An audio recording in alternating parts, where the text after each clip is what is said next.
रात्रि क्लास है 1966।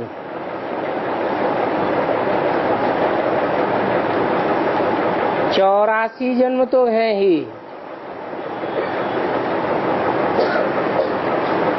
बाकी ये जो तुम्हारा जन्म है,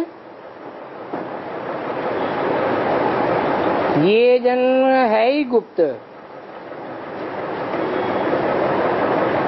और ये बात जो तुमको समझाते हैं, वो समझाने वाला शिव बाबा ही है, परंतु समझाने वाला निराकार है।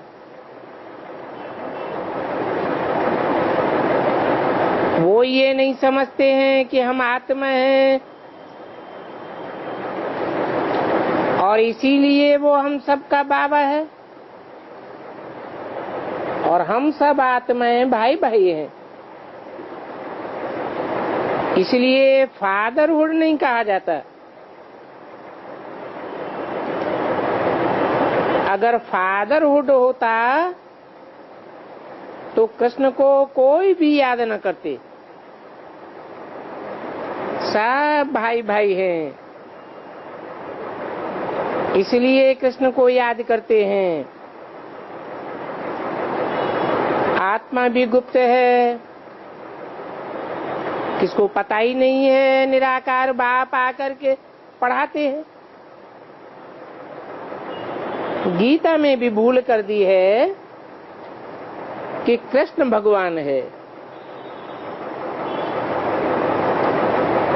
तो अब परमात्मा कहते हैं, मैं तुमको राजयोग सिखाता हूँ।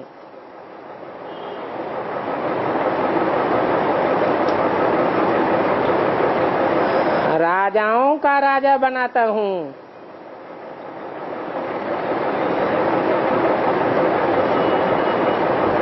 कृष्ण भी राजा था ना।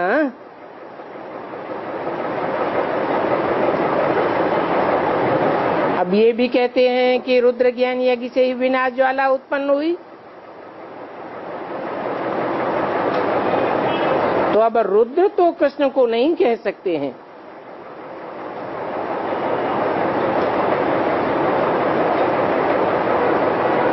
कृष्ण का कोई रौद्र रूप नहीं है।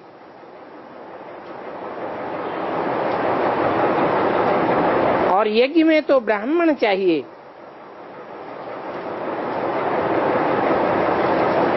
कृष्ण तो हो ही नहीं सकता।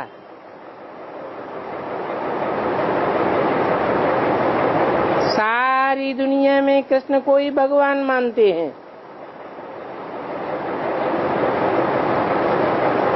और कृष्ण तो साकार था। अभी तुम समझते हो कि भगवान तो निराकार है।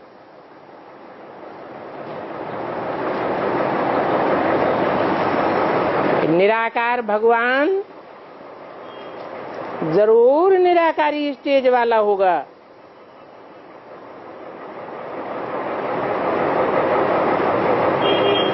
कृष्ण तो साकार है। कृष्ण वाली आत्मा अंतिम जन्म में भी साकार है। ब्रह्मा साकार है ना। ब्रह्मा का कोई फोटो निराकारी स्टेज वाला नहीं हो सकता। भगवान कहते हैं, मैं भी गुप्त हूँ।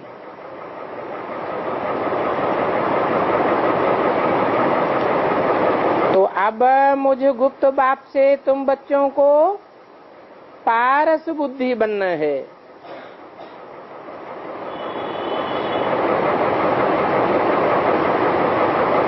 ये बाप कहते हैं कि तुमको पारस बनाने वाला मैं हूँ। ऐसा कोई पत्थर नहीं होता है कि पारस पत्थर से छूने से लोहा सोना बन जाए।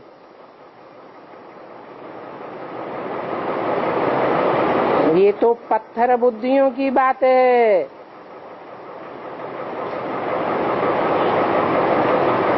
कि स्पर्श करने मात्र से, संग का रंग चढ़ने मात्र से पत्थर बुद्धि से पारस बुद्धि बन जाते हैं। अब बाप बताते हैं कि धर्मों के नाम भी शरीरों पर ही पड़ते हैं।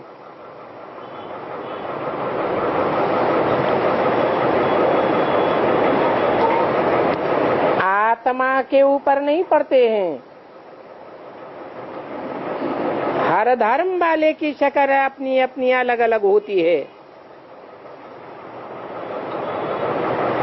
तो इससे साबित होता है कि आत्मा कभी भी फारसी गुजराती नहीं कहलाती है। आत्मा उत्तर भारत या दक्षिण भारत की नहीं होती है। शरीर ही उत्तर भारत दक्षिण भारत के होते हैं। शरीर ही विदेशी और स्वदेशी होते हैं। तो तुम अपन को आत्मा समझो। बाप तुम आत्माओं को सुख देते हैं। जो आत्मिक स्थिति में स्थित नहीं होते हैं उनको तो दुख ही दुख मिलता है। वो संपूर्ण सुखी नहीं होते हैं। मैं तुमको संपूर्ण सुखी बनाता हूँ।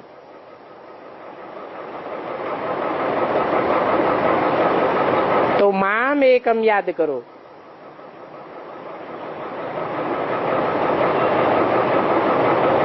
कोई दूसरे धर्म पिता आदि को याद नहीं करना है। वो तो आते ही आधे में हैं। तो तुमको संपूर्ण सुख कहाँ से देंगे?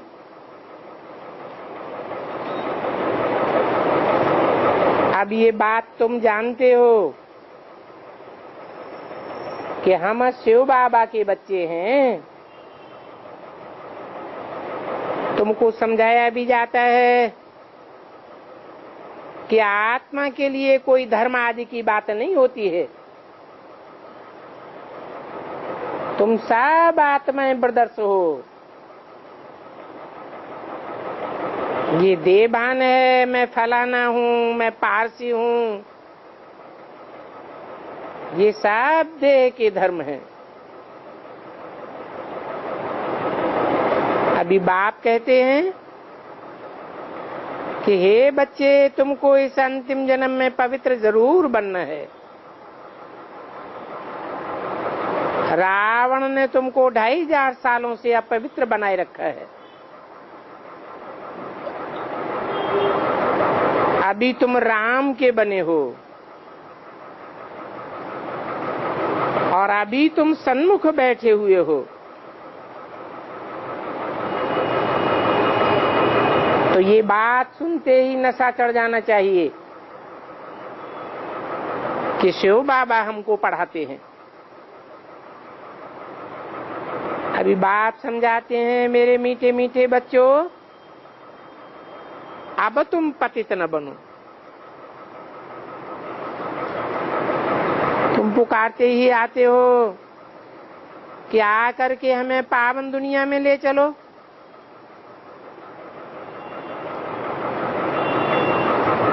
तो जरूर मैं आता हूं ना पावन दुनिया में ले जाने के लिए। अब ये अंतिम जन्म पावन बनो तो पावन दुनिया के मालिक बन जाएंगे। ये बाप तुमको रोज ही पढ़ाते हैं और समझाते ही रहते हैं। अब कहते हैं बच्चों, बाप को पूरा पूरा याद करो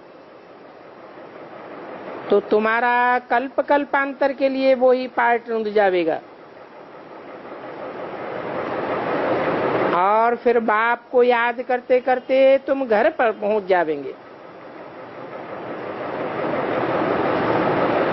तुम बच्चे ही 84 जन्मों का चक्कर काटने वाले हो। फिर 5000 साल बाद आकर के मिलोगे। अभी ये देह और देह के धर्मों की सब बातें भूल जाओ। अपन को आत्मा समझ मुझ बाप को याद करो। बुद्धि से पतितपना बिल्कुल त्याग दो। ये भगवान का फरमान है कि यहाँ बाप के पास आकर के फिर छोड़ नहीं जाना। अभी अगर पावन नहीं बनेंगे तो कल्प कल्प ऐसा ही होता रहेगा। तुमको पतित दुनिया से अंदरूनी रूप से घृणा आनी चाहिए, तभी तुम्हारा सच्चा त्याग हो सकता है। अभी बाप कहते हैं, बच्चों मैं आया हुआ हूं तुमको घनेरे सुखों की दुनिया में ले जाने के लिए। बाप को याद करेंगे तो 16 कला संपूर्ण बनेंगे और माला के दाने बन जाएंगे। अगर औरों को याद किया तो औरों की याद आवेगी, फिर 16 कला संपूर्ण नहीं बन सकेंगे। और बाप तो तुमको विश्व का मालिक बनाते हैं, तुम विश्व पर राज्य करेंगे। बाप कहते हैं, मैं तुम बच्चों के लिए स्वर्ग स्थापन कर रहा हूं। उन विधर्मी बच्चों के लिए जो दूसरे धर्म में कन्वर्ट हो जाते हैं, उनके लिए स्वर्ग स्थापन नहीं कर रहा हूं। तुम्हारा बाप निराकार है, वो धर्म पिता हैं। पहले जन्म में जब होते हैं तो निराकारी होते हैं, फिर अगला जन्म लेते ही साकारी बन जाते हैं। स्वर्ग में जाने के लिए निराकार शिव बाबा को याद करो। शिव बाबा निराकारी स्टेज वाला है। निराकार से ही तुम्हें स्वर्ग का वर्षा मिलता है। वो निराकार बाप सदा शिव है, सदैव निराकारी स्टेज में रहने वाला है, सदैव स्वस्थिति में रहने वाला है। इसलिए वो ही आकर के स्वर्ग स्थापन करते हैं। अभी बाप बच्चों को समझानी देते हैं कि मेरे सिकीले बच्चों, आपस में अगर एक दो को दुख देते रहेंगे तो तुमको भी दुखी होकर के मरना पड़ेगा। मुख से इतना भी नहीं बोलना है कि फलाना ऐसा है। अगर पर चिंतन करेंगे तो अपना बना बनाया पद खो देंगे। अंत में तो सबको साक्षात्कार हो जाएगा, हम क्या बनने वाले हैं। अभी यहाँ तुमको बाप द्वारा बाप ब्रह्मा के द्वारा वर्षा देते हैं, तो बुद्धि में आना चाहिए कि कि बाप कौन है, ब्रह्मा कौन है और ब्रह्मा किस रूप में वर्षा देते हैं। अभी तो बाप आते ही हैं पावन बनाने के लिए। कैसे पावन बनाते हैं सो आकर के समझो। आत्माओं को परमपिता परमात्मा बाप बैठ समझाते हैं। ये बाप और बच्चों की रूह रेहान है। दूसरा कोई भी इस रूह रेहान को समझ नहीं सकता। तुम बच्चे जो आत्म की स्थिति की प्रैक्टिस करते हो वो ही समझ सकते हो। ये रूह ही है जो शरीर के द्वारा पतित बनती है। शरीर के द्वारा कर्मेंद्रियों से कर्म कराती है। जैसा संग करती है वैसा रंग लगता जाता है। अभी तुम्हारी रूह पतित बन पड़ी है तो पतितों के संग से पतित बनी है ना। आत्मा ही कहती है हम एक शरीर छोड़ दूसरा लेती हूँ। तो अब बाप कहते हैं बच्चे पूरा पुरुषार्थ करके मेरे से पूरा वर्षा ले लो और औरों को भी आप समान बनाते रहो। सन्यासियों का होता है हद का वैराग। वो घर बार छोड़ जंगल में जाकर के बैठते हैं। तुम तो घर बैठे भी सारी दुनिया का बुद्धि योग से त्याग कर देते हो। तुम्हारी बुद्धि में है कि अब ये सारी दुनिया भस्मीभूत होने वाली है। ये नाटक ही पूरा होता है। अब ये पुरानी दुनिया विनाश होनी है। अब हमको अपने घर वापस जाकर के फिर से पार्ट बजाना है। तो ये तुम्हारा बेहद का वैराग हो जाता है। अच्छा, ओम शांति।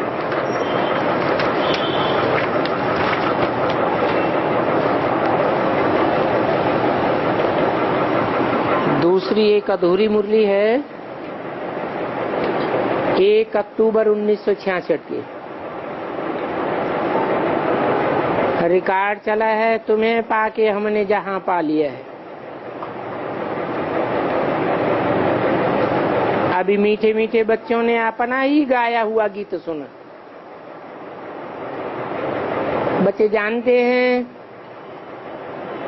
अभी हम बेहद के बाप के सामने बैठे हैं। तो बच्चे कहते हैं बाबा आपसे जो विश्व की बादशाही पाई है अथवा अभी हम पा रहे हैं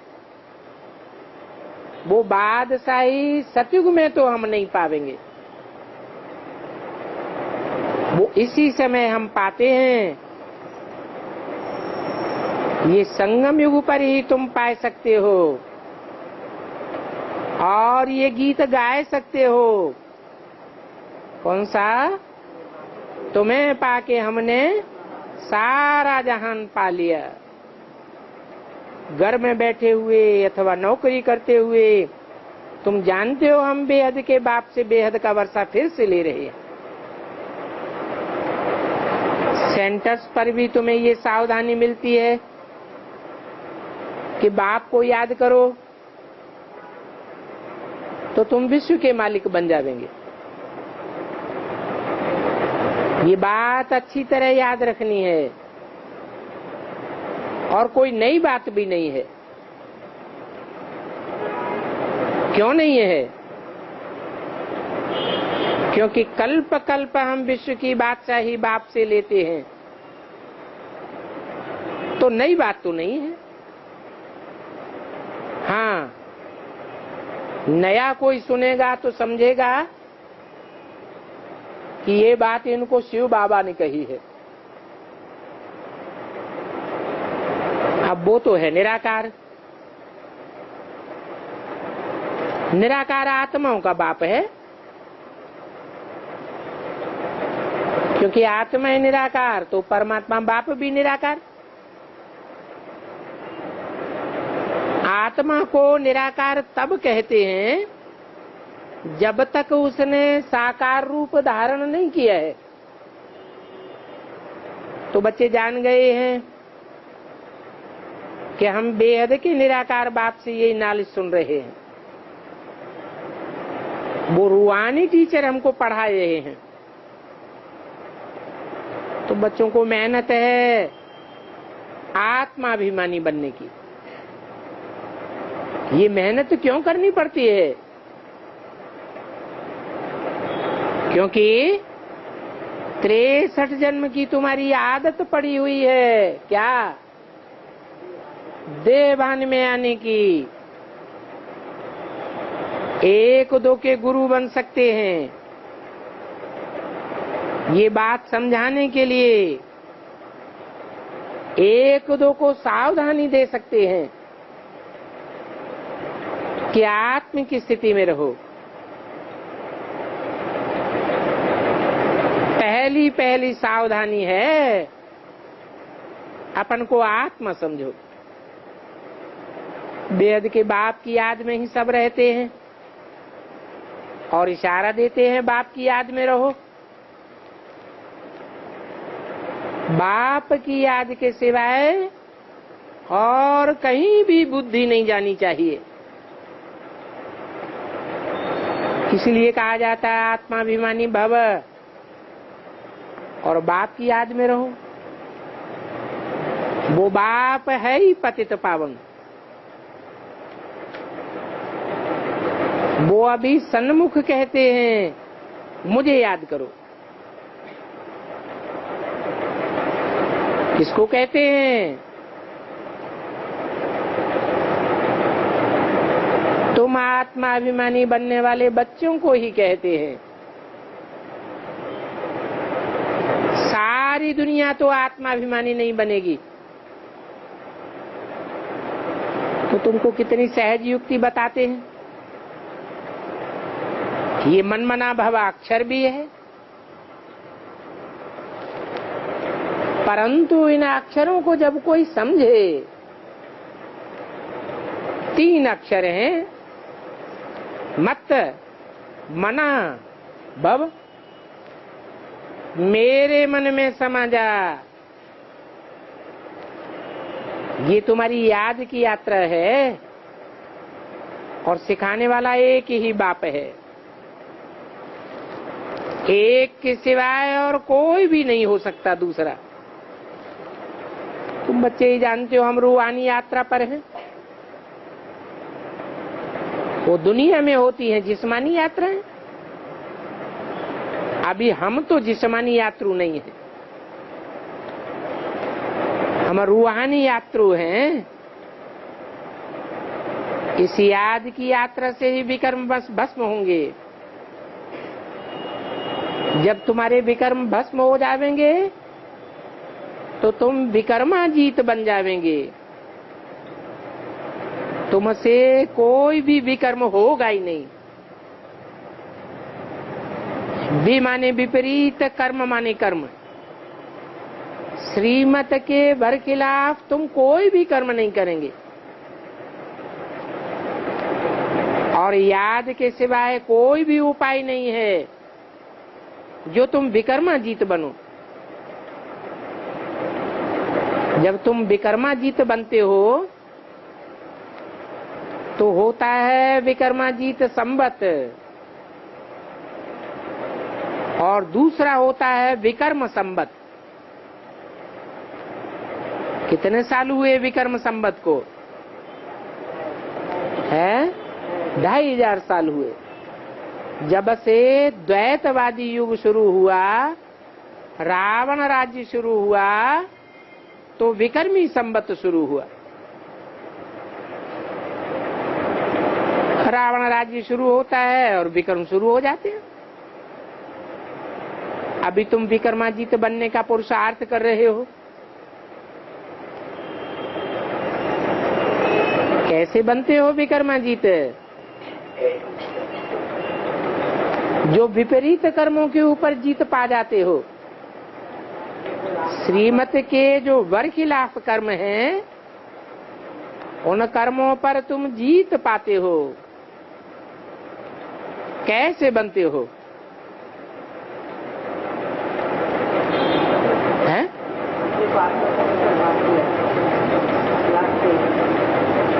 एक की मत पर चलने से तुम विक्रमादित्य बनते हो और अनेकों की मत पर चलने से तुम विकर्मी बन जाते हो। वहां सतयुग में तो कोई विकर्म नहीं होगा। क्यों? क्योंकि वहां 10 मतें डालने वाला कोई रावण नहीं होगा। दुनिया में इन बातों को कोई नहीं जानते हैं। तुम तो जान गए हो। क्या खास बात जान गए हो? कि एक की मत पर चलने से हम स्वर्गवासी बनते हैं और अनेकों की मत पर चलने से नरकवासी बनते हैं। शूटिंग कहाँ होती है? अभी रिहर्सल हो रही है। देहधारियों की मत पर चलने से तुम दुखी हो जाते हो और बाप की मत पर चलने से तुम 21 जन्मों के लिए सुखी हो जाते हो। बाप को ही नॉलेजफुल कहा जाता है। बाप द्वारा तुम ये सब बातें जान गए हो। कर्म क्या होता है, विकर्म क्या होता है, अकर्म क्या होता है। क्योंकि बाप ही तो बच्चों को नॉलेज देंगे ना। तो नॉलेज देने वाले गॉड फादर का नाम भी चाहिए। क्या नाम है? बाप का नाम क्या है? जिनकी नॉलेज से तुम सदैव क्या बनते हो? हैं? नॉलेजफुल बनते हो। बाकी ऐसे नहीं है कि वो नाम रूप से न्यारा है। नाम रूप से न्यारा हो तो उसकी पूजा क्यों करते हो? पूजा का आधार क्या है?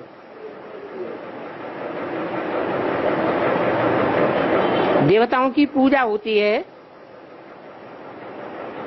क्यों होती है? क्योंकि जरूर देवताओं ने पवित्रता को धारण करने का पुरुषार्थ किया है। और शिव बाबा की पूजा क्यों होती है? क्या शिव बाबा ने भी पवित्रता को धारण करने की पुरुषार्थ किया है? हैं? शिव बाबा तो है ही एवर प्योर, फिर उसकी पूजा क्यों होती है? इसलिए होती है कि वो शिव है जो सदा कल्याणकारी सदा शिव है। वो जिस मुकर्रर रथ में प्रवेश करता है वो भी बाप समान बन जाता है। और जब बाप समान बन जाता है तो कैसा पुरुषार्थ करता है जो बाप समान बन जाता है? पवित्र होने का पुरुषार्थ करता है या अपवित्र बनने और बनाने का पुरुषार्थ करता है? जरूर पवित्र बनने का पुरुषार्थ करता है। इसलिए शिवलिंग पूजा जाता है। बाकी मैं तो बिंदी हूं, मेरी तो पूजा हो ही नहीं सकती। मैं न पतित बनता हूं और न पावन बनता हूं, मैं तो सदैव अवर पूज्य हूं। तो पूजा करते हैं, जिसकी पूजा करते हैं उनका नाम है शिव। वो ही पतित पावन ज्ञान का सागर है। आत्मा याद करती है उस परमपिता परमात्मा बाप को। क्या? उस परमपिता परमात्मा बाप को, इस ब्रह्मा को याद नहीं करती है। भक्ति मार्ग में कोई ब्रह्मा की मूर्ति बनाता है, मंदिर बनाता है, याद करता है? कोई याद नहीं करता। इसको याद करते हैं। ये पतित पावन नहीं है, वो पतित पावन है। ऐसे क्यों कहा?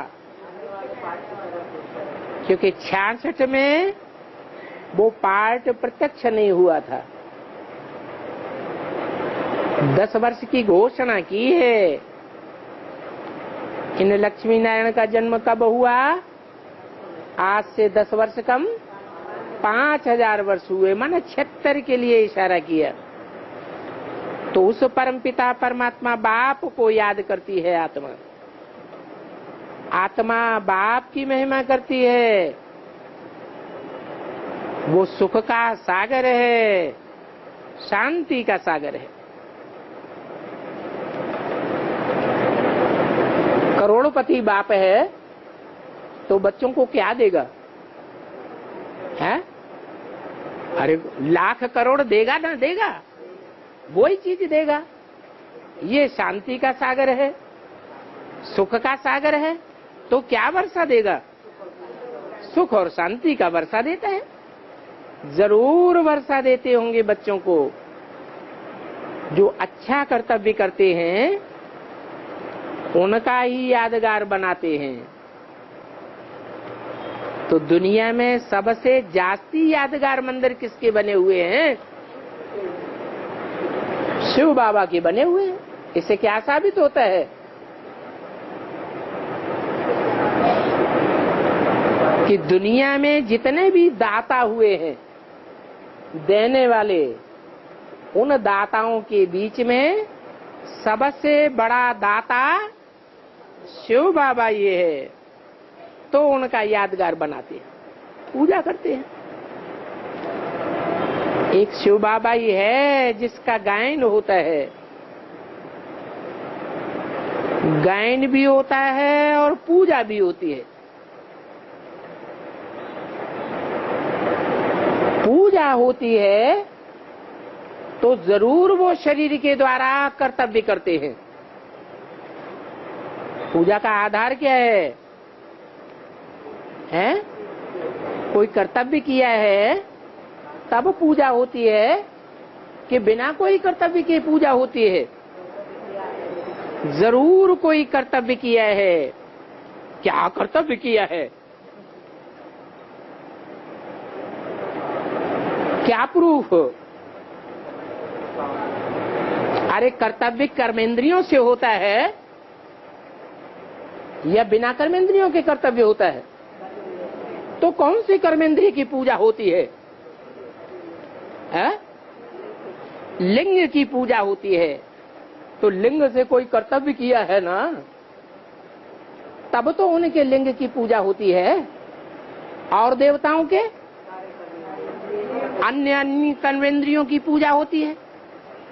और देवताओं की आंखों की पूजा होगी। कमल नयन कहेंगे, कमल मुख कहेंगे, कमल हस्त, कमल पाद कहेंगे। कोई देवता को लिंग नहीं दिखाया और शिव बाबा को लिंग ही दिखाया है। तो कर्तव्य किया है ना, तब तो उनका गायन है। क्या गायन है? हैं? क्या गायन है? अरे शास्त्रों में कोई गायन है? हैं? शास्त्र शास्त्रों में उनका गायन है कि उन्होंने हालाहल विष पिया, सारी दुनिया भयभीत हो गई, किसी ने वो काम नहीं किया और उन्होंने सारी दुनिया को भस्मीभूत करने वाला वो विष पी लिया। फिर भी वो एवर प्योर है। विष पीने वालों को एवर प्योर कैसे कहेंगे? अरे विषयी विकारी को कोई एवर प्योर कहेगा क्या? हाँ, क्योंकि वो सदैव स्वस्थिति में रहने वाला है, देह की भान में आता ही नहीं। देह भान में आएगा तो विष का असर होगा, देह भान में आता ही नहीं। तो बाप कब पुजारी भी नहीं बनते हैं। ये जो गायन है, आप ही पूज्य आप ही पुजारी, ये शिव का गायन है। यह शिव जिसमें प्रवेश करते हैं उसका गायन है? जिस तन में प्रवेश करते हैं उसका गायन हो सकता है। शिव न पूज्य बनता है और शिव न पुजारी बनता है। वो तो सदैव पूज्य है। इसलिए कहते हैं, क्या नाम देते हैं उनको? सदा शिव। ये सदा शिव का गायन उनका कब होता है? हैं? सदैव कल्याणकारी। सदैव कल्याणकारी का मतलब कोई काल नहीं है, न भूत है, न भविष्य है, न वर्तमान है, जिसमें उसने ऐसा कार्य किया हो जो अपवित्र कार्य हो गया हो। क्या? कर्म से भी कभी अपवित्र नहीं है, दृष्टि से भी कभी अपवित्र कर्म नहीं करता, कर्मेंद्रियों से भी कभी अपवित्र कर्म नहीं करता, और वाचा से भी जो बोलता है वो सदा सत्य ही सत्य। उनके लिए ऐसे नहीं कहेंगे आप ही पूज्य आप ही पुजारी।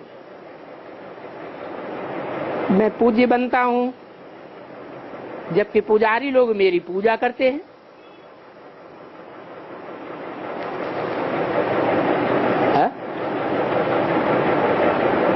मेरी पूजा कब होती है? सतयुग और त्रेता में पूजा नहीं होती है। कब होती है? द्वापर और कलयुग में मेरी पूजा होती है। जो मेरी पूजा करते हैं वो पूजा किसकी करते हैं? मुझे बिंदी की पूजा करते हैं या लिंग की पूजा करते हैं? सतयुग में तो पूजा नहीं करते हो। भक्ति मार्ग में उस पतित पावन शिव बाबा को याद करते हैं। पहले पहले अव्यभिचारी भक्ति उसे एक की ही होती है, फिर बाद में व्यभिचारी बन जाते हैं। क्यों? भक्ति मार्ग की बात बताई।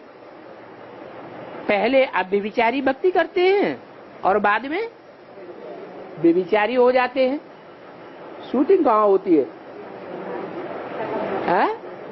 जरूर संगम युग में ही शूटिंग होती है।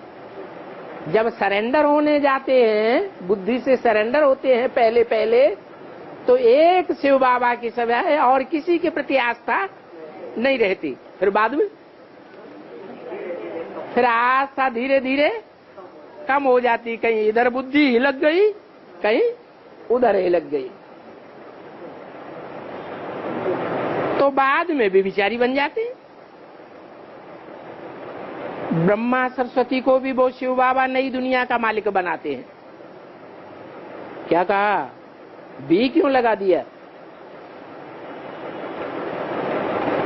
ब्रह्मा सरस्वती को भी वो शिव बाबा, अभी का पार्ट बजाने वाला शिव बाबा नहीं, अभी जो शिव बाबा ब्रह्मा के तन में बोलता है वो नहीं, वो शिव बाबा ब्रह्मा सरस्वती को नई दुनिया का, ब्रह्मा सरस्वती को भी नई दुनिया का मालिक बनाते हैं। भी क्यों लगाया? और कौन है जिसको नई दुनिया का मालिक बनाते हैं? हैं?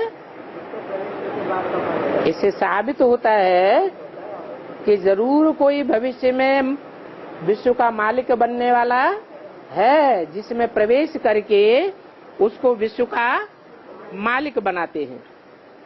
फिर बाद में उससे जब जन्म होता है कृष्ण का, तो वो भी नए विश्व का मालिक बनते हैं। भक्ति मार्ग में तो मनुष्य सबकी भक्ति करते करते बेविचारी बन पड़े। अभी देखो भक्ति का पेशगीर कितना बड़ा हो गया है, भक्ति का कितना विस्तार हो गया है।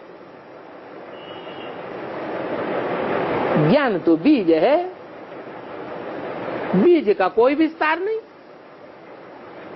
सतयुग आदि होता है तो ज्ञान बीज का विस्तार होता है या सिर्फ सार मात्र में होता है? क्या सार होता है? हरेक देवात्मा अपन को ज्योति बिंदु आत्मा समझती है, बस, और कोई विस्तार नहीं। बाप कहते हैं मुझे याद करो और वर्षे को याद करो, बस। जैसे झाड़ का विस्तार होता है वैसे भक्ति का भी बहुत विस्तार होता है। ज्ञान है बीज। यज्ञ के आदि में क्या हुआ था? है?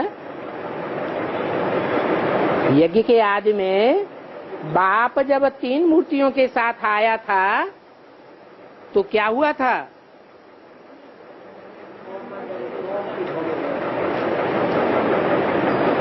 ज्ञान का बीज बोया था। तुमको ज्ञान मिलता है ना।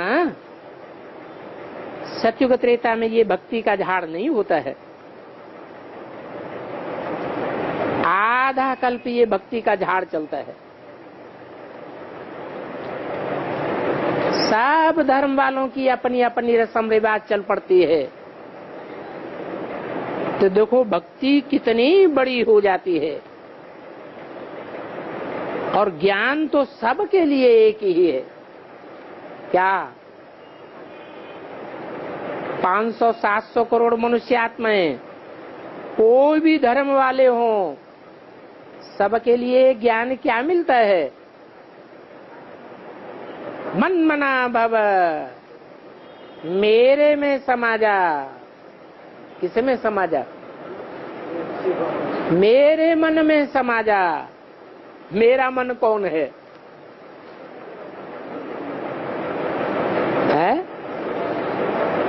अरे मेरा मन कौन है? कहने वाला कौन है? शिव बाबा कहते हैं मेरे मन में समा जा। मेरा मन कौन है? बुद्धि कौन है? शंकर कौन है? मन ब्रह्मा है, बुद्धि शंकर है और संस्कार शक्ति विष्णु है। तो काय में समा जा? मन में समा जा। मेरा मन रूपी ब्रह्मा, उसका मन, उसका दिल क्या कहता है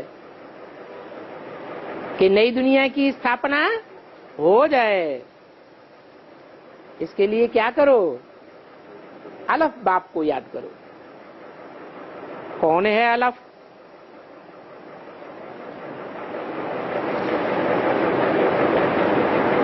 कौन है बिंदु? कौन है बे?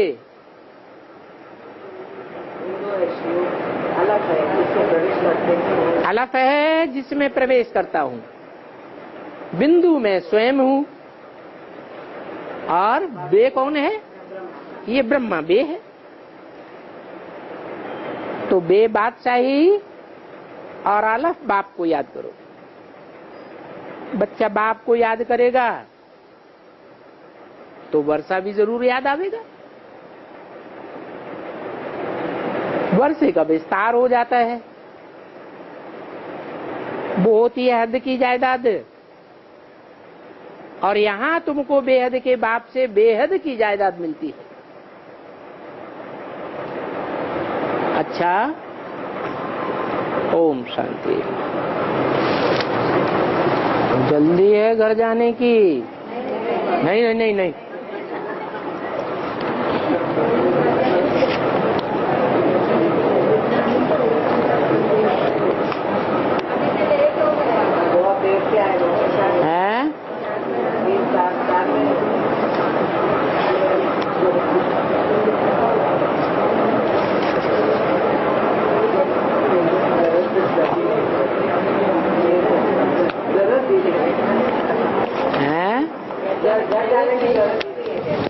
घर जाने की जरूरत ही नहीं है।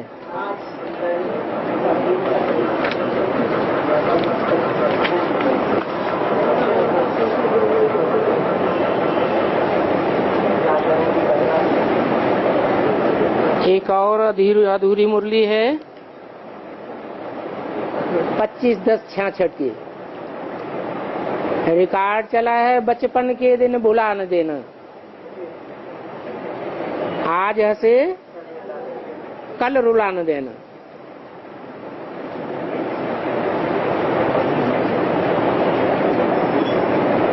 किसकी बात है? आज हंसे कल रुला न देना। हैं? कौन हंसे?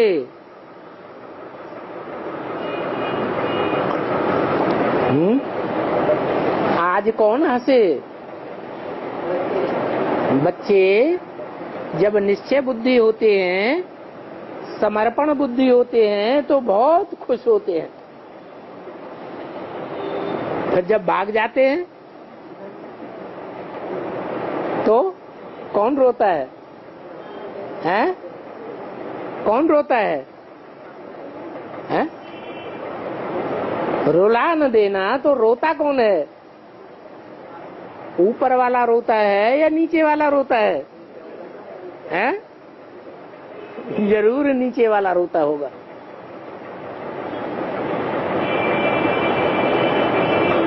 अपने पिछले जन्मों का साक्षात्कार तो संगम में होता है ना। क्या साक्षात्कार होता है? हैं?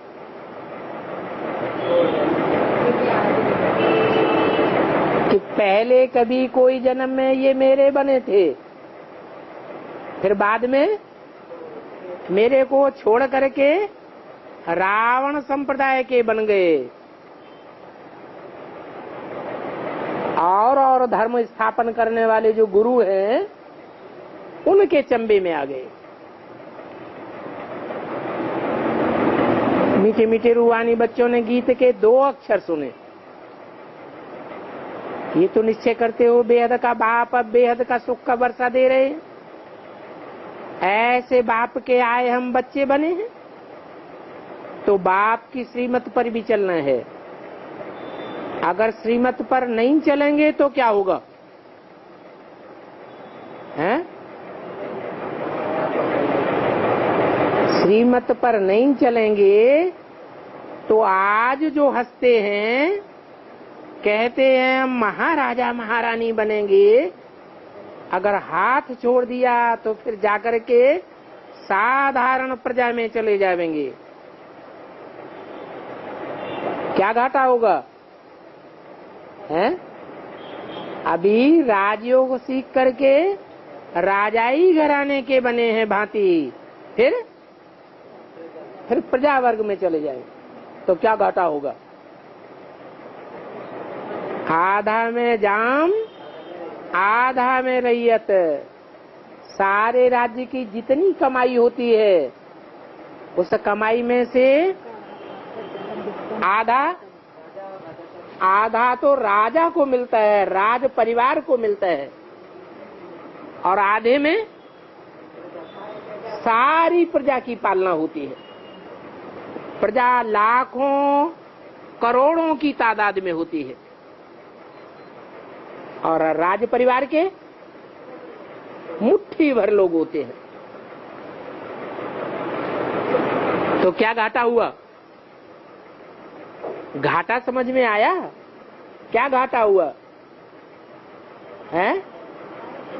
प्रजा को बहुत थोड़े में गुजारा करना पड़ता है, और राज परिवार वाले बड़ा मजे करते हैं, तो बहुत घाटा हो जाता है। अगर हाथ छोड़ दिया तो फिर ये हाल होगा। हाँ, स्वर्ग में तो जरूर आवेंगे। फिर अंतर क्या पड़ेगा? कोई राजघराने में आवेंगे और कोई प्रजा वर्ग में चले जाएंगे। ऐसे भी नहीं कि अभी जो पुरुषार्थ कर रहे हैं वो सब स्वर्ग में आने वाले हैं। अरे कौन स्वर्ग में आवेंगे? जिन्होंने मेरे से 2 अक्षर भी प्यार से सुने वो स्वर्ग में आवेंगे। अगर 2 अक्षर भी निश्चय बुद्धि होकर न सुने,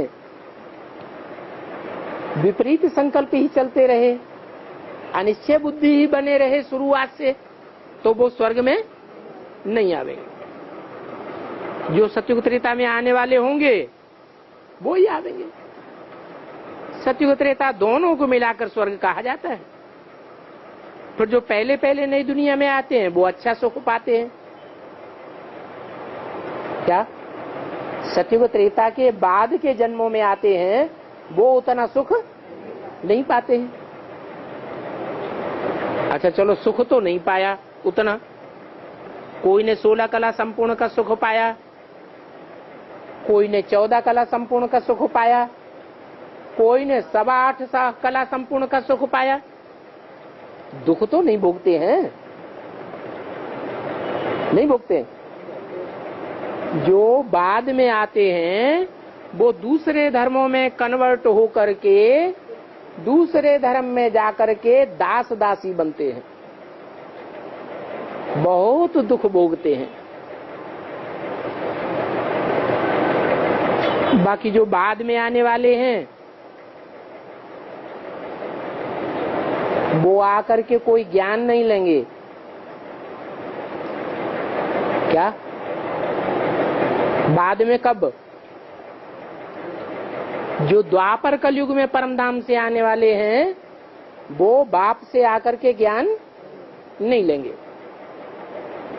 ज्ञान लेने वाले को सतयुग त्रेता में आने वाला कहा जाएगा। बाकी तो सब आते हैं रावण राज्य में। वो उतना सुख नहीं देखेंगे कितना जितना सतयुग त्रेता में देवी देवताओं की आत्माएं सुख भोगती हैं। वो थोड़ा सुख पा सकेंगे। सतयुग त्रेता में तो बहुत सुख घनेरे होते हैं। इसलिए पुरुषार्थ करके बाप से बेहद का सदा सुख का वर्षा पाना चाहिए। सदा सुख का वर्षा कौन सा होता है? कौन से जन्म का होता है? क्यों सतयुग में नहीं होता है? सदा सुख का वर्षा होता ही है 16 कला संपूर्ण सतयुग के पहले जन्म में। संगम युग में भी होता है। तो ये महान खुशखबरी सबको सुनानी चाहिए कि भगवान बाप आया है सदा सुख का वर्षा देने के लिए। अभी दिल्ली में प्रदर्शनी भी होनी है,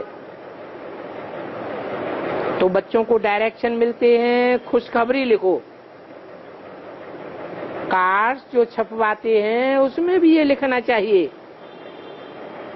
ऊंचे ते ऊंचे बाप की ऊंचे ते ऊंची खुशखबरी। प्रदर्शनी में तुम दिखाते हो कि नई दुनिया कैसे स्थापन होती है, तो एक क्लियर और पूरे अक्षरों में लिखना चाहिए, बेहद का बाप, ज्ञान का सागर, पतित पावन, सदगति दाता, गीता का भगवान शिव है। वो कैसे ब्रह्मा कुमार कुमारियों द्वारा फिर से कलयुग संपूर्ण विकारी भ्रष्टाचारी पतित दुनिया को सतयुगी संपूर्ण निर्विकारी पावन श्रेष्ठाचारी दुनिया बना रहे हैं, वो खुशखबरी आकर के सुनो अथवा समझो।